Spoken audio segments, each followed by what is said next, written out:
Okay, let's learn about cat-rigged characters. Start by opening up a brand new Max, and then, before you do anything else, let's go ahead and save it.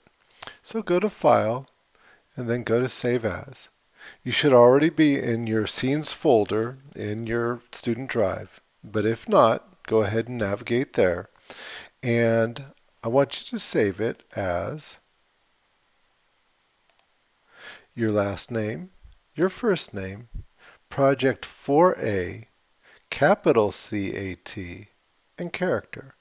Capital C-A-T because it's not cat as in kitty cat, but it's cat as in character animation toolkit. Okay, so that's the system that we're using, and it's the newest system. It's the best system. There are other systems like the Biped that you might have discovered on your own, but this is the one that we're using. Anyway, so there you go. So save. That's the easiest thing to do right off the bat. Now that we have that saved, let's go ahead and let's set up our viewports. So taking them all from wireframe and change them to default shading. You will probably also want to change them all to display selected with edge faces.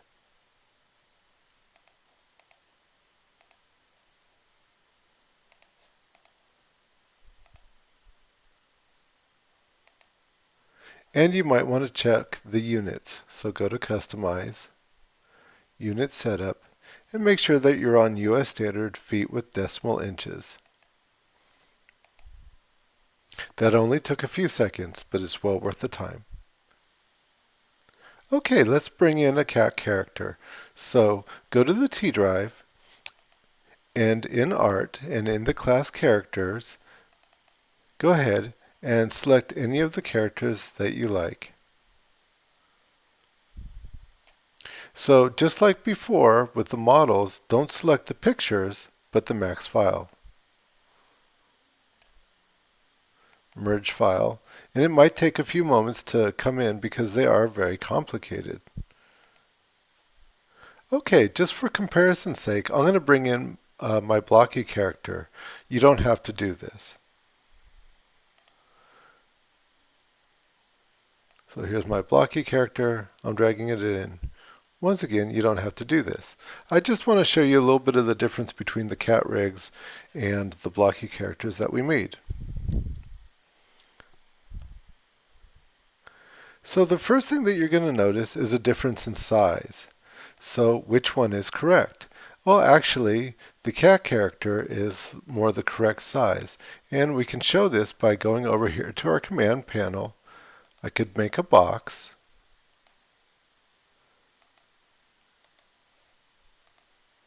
And I'll go in my front viewport, and we can see that my box, I made it about 5.5 feet tall, and that's about the size of the character. The blocky character is actually kind of giant. Okay, making a block, that's just sort of an easy little cheat that I do for measuring things. Okay, comparing and contrasting.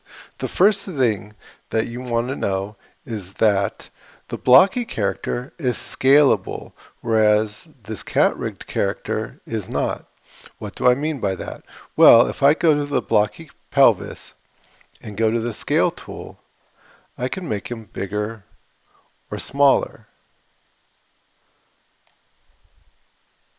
If I were to go to this cat character's pelvis, and you can see it right here, there's the blocky pelvis, and there's the princess's pelvis, that will not scale in the same way. It won't change the model in the same way. It wouldn't do it even if the whole skeleton was selected. It wouldn't do it if the outer shell was selected. It still wouldn't work in the same way. So that's one difference right there. But speaking of the pelvis, you'll notice that on the blocky character that I've dropped the gizmo down to the floor. That makes it really easy to move the character around and to place it. The cat rig character, on the other hand, has this platform right here. So we can use that in the same way to just move the character around and to place it on things. In addition to having this base right here, it also has these two platforms. These are to move the feet. I'll talk about more about them in just a little bit, but here's the one platform. Here's the other platform right here. Okay.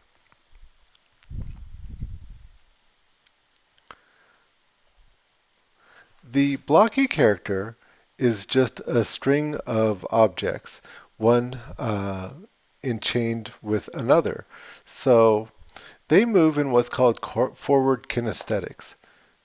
Using the rotate tool, if I were to rotate the body, you'll see that everything in that chain goes along with it. So the body moves the shoulders, shoulders move the arms, the upper arm moves the lower arm, etc. She works in somewhat a similar way, but she's not made of just simple objects. Her shell, the outer part that you'll see, that is actually just an object the same way that his body is, but it's more complex, whereas his is just this capsule shape. She's obviously more complex in her build, but also if you look over here in the command panel, you'll see that she's got a couple of modifiers. Now it says editable poly. That's the same thing as an edit mesh, it just has different controls, but it's the same thing as Blocky's body. But on top of that, it's got a morpher. Now this morpher has to do with giving her facial expressions, etc. And so we'll talk more about that later. And then finally it has the skin modifier. The skin is what connects this outer shell to these bones. And so if you were to look at the whole chain of things that she's got going on here and all the various bones listed, you would also find all those down here in this modifier. And how it works is that certain bones will affect certain vertices more or less. So as I move the chest here, it's moving the vertices that make up that body near that block more, whereas down at the waist, it affects those vertices less, and you can see down at the legs, it's not moving those at all.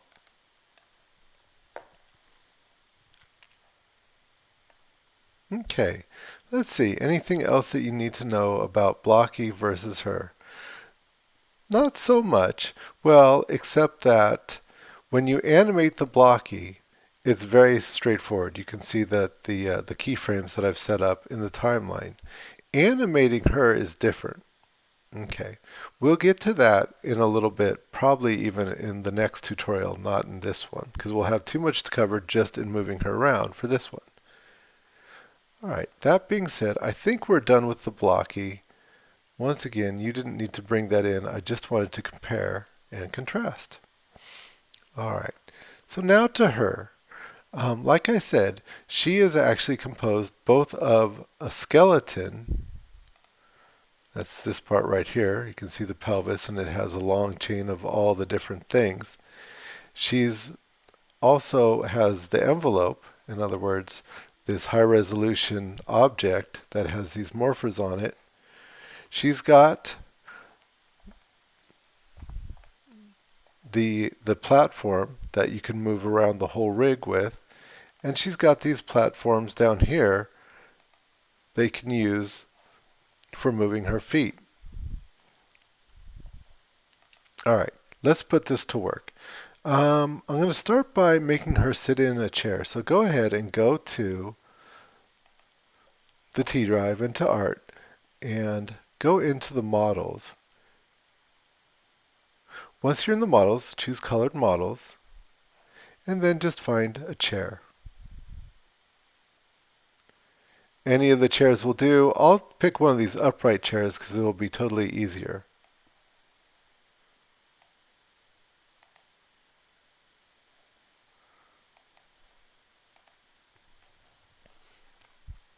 As I was saying before, the cat-rigged characters cannot be scaled. They can't be made bigger or smaller.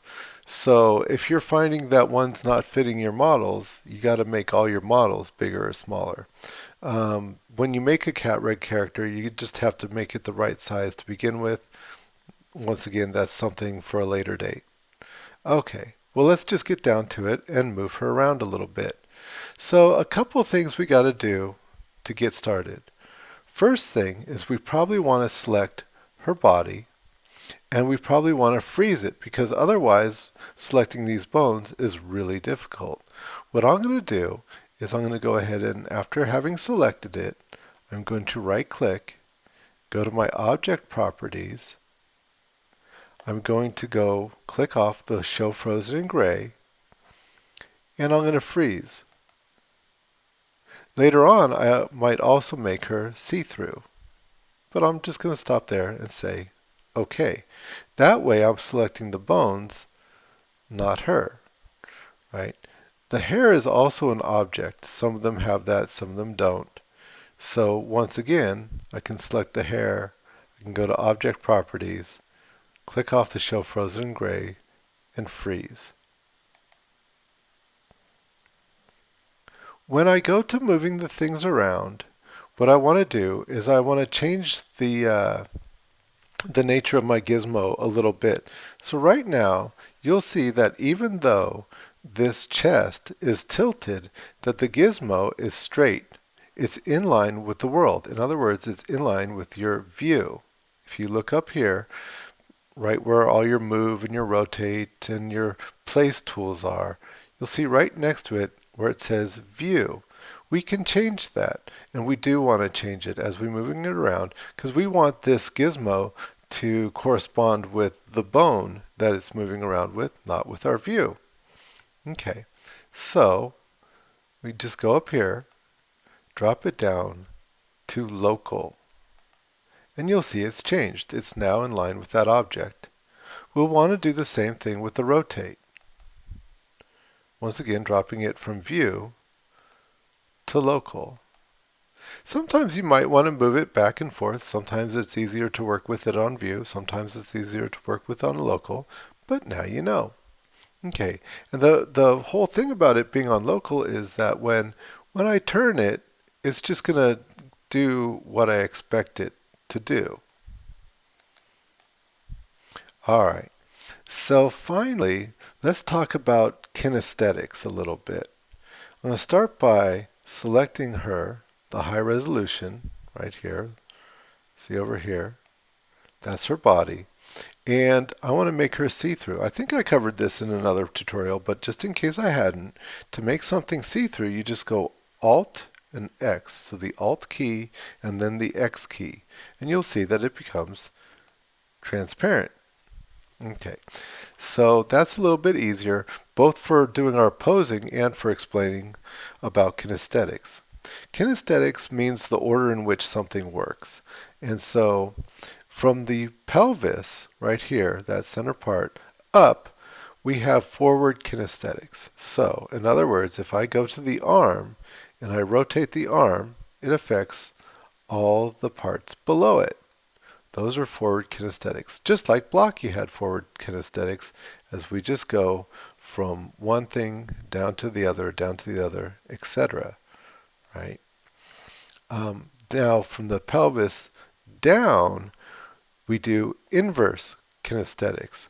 So, in other words, when I select one of these platforms down here, instead of using the rotate tool, which I could, right, I want to probably use the move tool, and that's going to move all the leg from the base up. In other words, from the lowest thing up to the highest thing. Sort of the opposite of the arms, if that makes sense to you.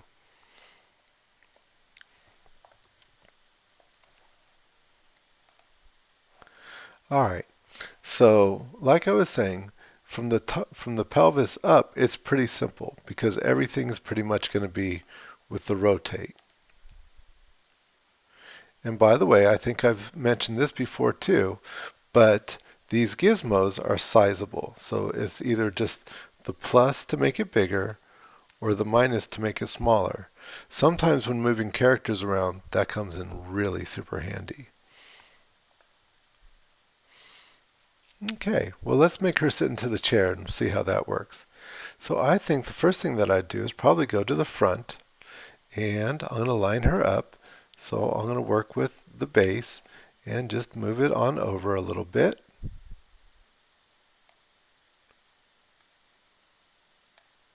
Second thing I'm going to do while I'm right here is probably make this pelvis a little bit straighter. And maybe straighten out the shoulders a little bit. Although, honestly, having things not perfectly straight, not perfectly lined up is probably a lot more natural with a human character, with a more, natural looking cat-rigged character. But anyways, so I've got that, and then I'll probably go to the left and moving her once again on the platform, selecting the platform, and just moving that over a little bit. What I'll do then, let's see, is go ahead and just selecting her pelvis, I'm going to just put her down. So remember, the pelvis can go either way. It could either be a case of rotating it or moving it. All right. Now you'll see that she's kind of cut into the chair. That's very unnatural. I mean, the thighs are going to collapse, and you could actually make these rigs with muscles and all kinds of crazy stuff, but we're going to try and keep it a little bit simple. But for now, we're just going to adjust the feet a little bit. So what I would do then is select the platforms. Now the platforms are hard to get to here, but in my Scene Explorer, they're very easy. So I could just select the one, maybe control click, select the other, and I could, let's say, raise those up a little bit, and then maybe also rotate them a little bit. Maybe taking the toes right here. So I'm going to select just that toe, not the platform. You can see it right there. And maybe rotating that a little bit so it's a little bit more natural, it's flat. And then I'm going to move it down. Now careful, I'm not going to move the toe, because what that would do is it would stretch it out, and that would just be weird. What I'll do is I'll move the platform. There. So now her feet are on the ground, and she's sitting in the chair more or less naturally. Okay, so now back to this pelvis. She's sitting very upright, very good posture, but that's also kind of unnatural. So instead of using my move tool this time, what I'll use is my rotate tool. And I'll just rotate her back. And you can see that the rest of her bones go with her.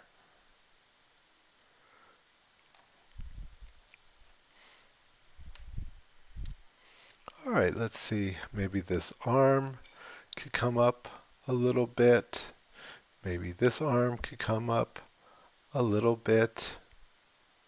Maybe her hand. Let's see, how about we go back into our perspective view now and looking at her hand, and maybe moving that hand a little bit to get her fingers here.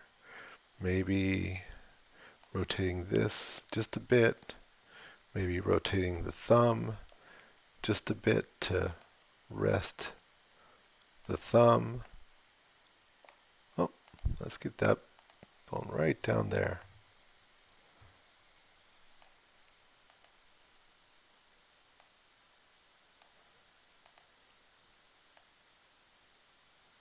Okay, well, how picky you have to be with these movements really depends on how close the camera is. Are you really going to even see it? That's what it really comes down to.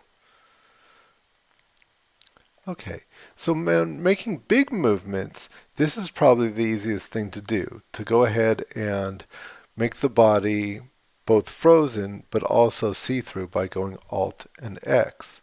The problem with it is that sometimes when you see the body, then all of a sudden you can see a twist or a tear. So for instance, let's take a look at the other arm.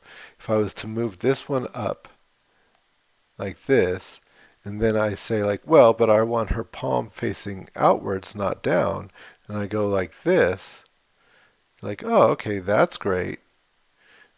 Let's take a closer look at that. Okay, so I'm going to select her body right over here. I got to do it in the Scene Explorer because it's frozen. I'm going to go Alt X. And we could probably already start to see where that's going to be kind of crazy. But if on the other hand I were to select, let's say, the pelvis, and I wanted to select all the bones, and I went right click and I selected the child nodes. We've covered that before, but there you go. That's how you do that. So now I've selected the whole skeleton, and I went Alt X. Once again, zooming in here, I can see that that's maybe pretty unnatural. In fact, let's click on that bone and let's make it disappear altogether, and we can really see now. Yeah, that's crazy. That the way that that shoulder is turned is very, very unnatural.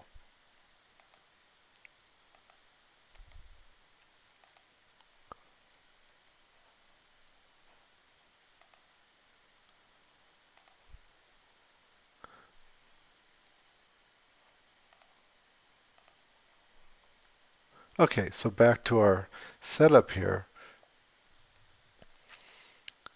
Getting that back to where it goes. Okay, so how would I go about doing that, getting that palm out?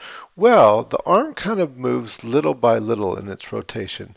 So for instance, you probably never thought about this, but look at your own wrist and you look at your forearm and notice that your wrist really does not rotate. What it is that you've got two sets of bones in your forearms, and that's what's rotating. In some other skeletal systems, like in the biped system, they have two bones here. Here it only has one. You could make it with two, but this rig here just has one. So what we would do is, well, we'd first start by maybe turning it on the shoulder. I'm going to raise that shoulder up a little bit. Maybe turn it back a little bit. Maybe take the upper arm, rotate that back a little bit at the shoulder. That would be natural, but not too much. Rotate the forearm at the elbow a little bit, but not too much. And then going ahead and rotating the palm a little bit. And before you know it, I've got that arm all the way rotated around with the palm out now. And it should look pretty natural. Let's see. If I go to the pelvis, or excuse me, to the body right here, Alt X, yeah, so we can see that right off the bat that that's looking better. Okay. So another thing that you got to know about these guys is that when it comes to the face, everything is connected to the head.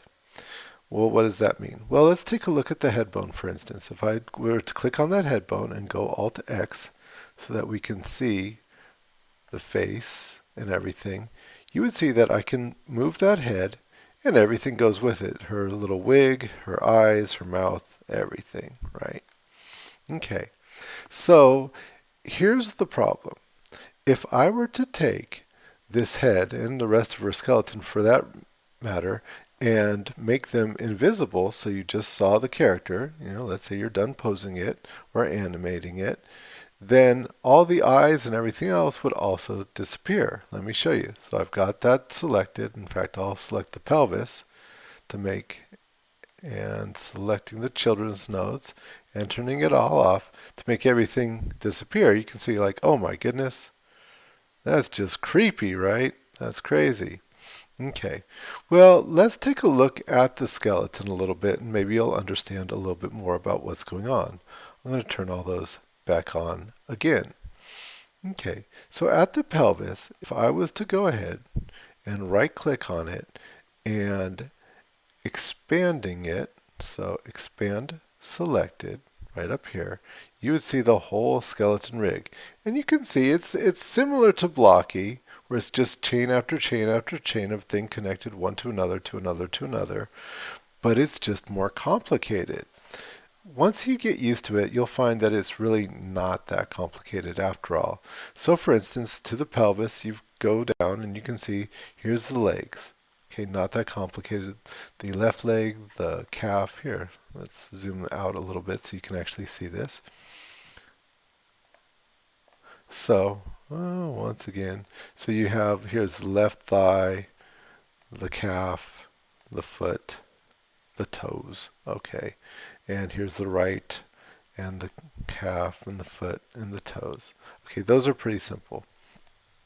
Up here we have the spine, okay, and all the various parts of the spine, until finally we get to the left clavicle. Actually, let me show it to you on the right clavicle, just so that it's closer. Okay, so here's the right clavicle.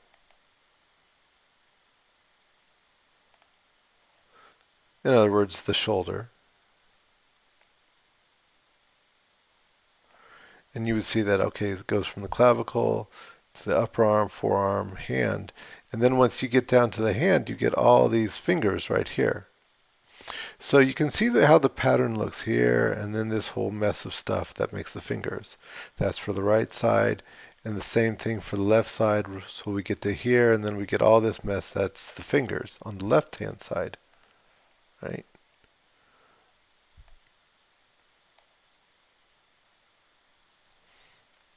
Okay, well the head also has a very distinctive pattern. So if we were to click on the head, you would see all these different things that are connected to it. All right, so once again, starting from the pelvis, you can see it's going down to the legs. Then you're seeing the spine, this long chain. Then you're getting to that first arm and hand. Then to the head with all this stuff connected to it.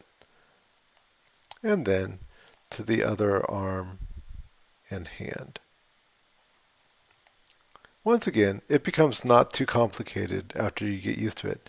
And the head itself is a really unique pattern. You can see because you have just the head and then all this stuff, the eyes, the mouth, everything, the teeth up and the down, the wig even, in other words, her hair, all connected at the same level to the head.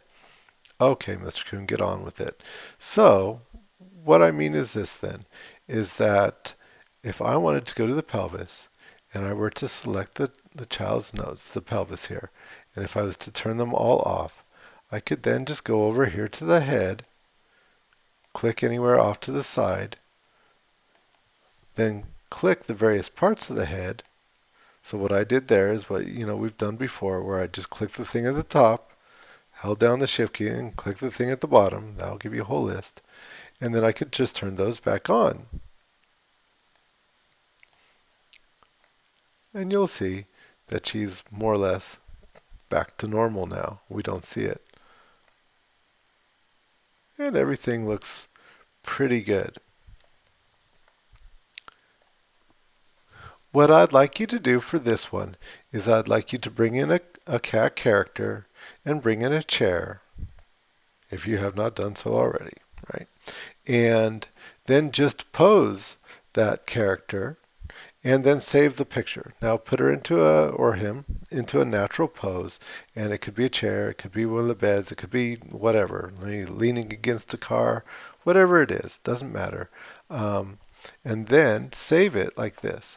So what I want you to do is after it's posed, here, let's take just a second to put her arm into a more natural position. So here we go. I'll just say here, and selecting the children, turn that back on. Okay, take this arm here, and maybe bring it down a little bit. And maybe find that shoulder that's in there. Bring that down a little bit. This arm, we'll bring it up a little bit. And the forearm, we'll bring that over a little bit. And her wrist over a little bit. Maybe back a little bit. Okay, I think we're getting there. Maybe that head, bring that over a little bit. And so we've got all that. We're going to select the pelvis, select the children, turn them all off. Crazy, where'd all the head stuff go? Well, we know it's right over here. So I'll click off to the side. I'll find all that stuff that's connected to the head. Turn it back on. Much better. Okay, so there we go. And to save it. Now I'm going to go over here to my render setup. And I'm going to change it to HDTV. I'm going to make it medium resolution. And I'm going to close that. I'm going to go to my save frames, so Shift F. Find a shot that I like. Maybe showing as much as possible, just so that I can see that everything's natural. I wanted to see that her feet were on the ground, for instance, that her hands was looking good. Yeah, everything's just fine for now. And once I've got that, then I could go ahead and I could take a picture. Oh, this is just saying that it doesn't know where the pictures are for the chair. Yours should work out fine. If not, you could always get a hold of me. So I'm just going to say continue because it's really not that important. And there she is, sitting in the chair. That's fine. I'm going to save it. So save as. And then right now, I'm in my student drive, right? So I want to go to my computer and find the T drive. Now I'm at home, so it's going to look a little different. But, I'd go to the T drive. I'd go to Art.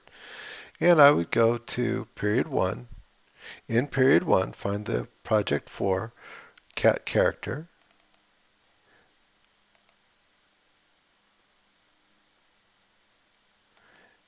And save it just like you saved the file. So with your last name, your first name, project 4A, capital CAT, and character. The format will be a JPEG. And say OK. And that's it. Now you're done. And in the next tutorial, I'll show you how to animate it, because animating these guys is a little bit different than just posing them.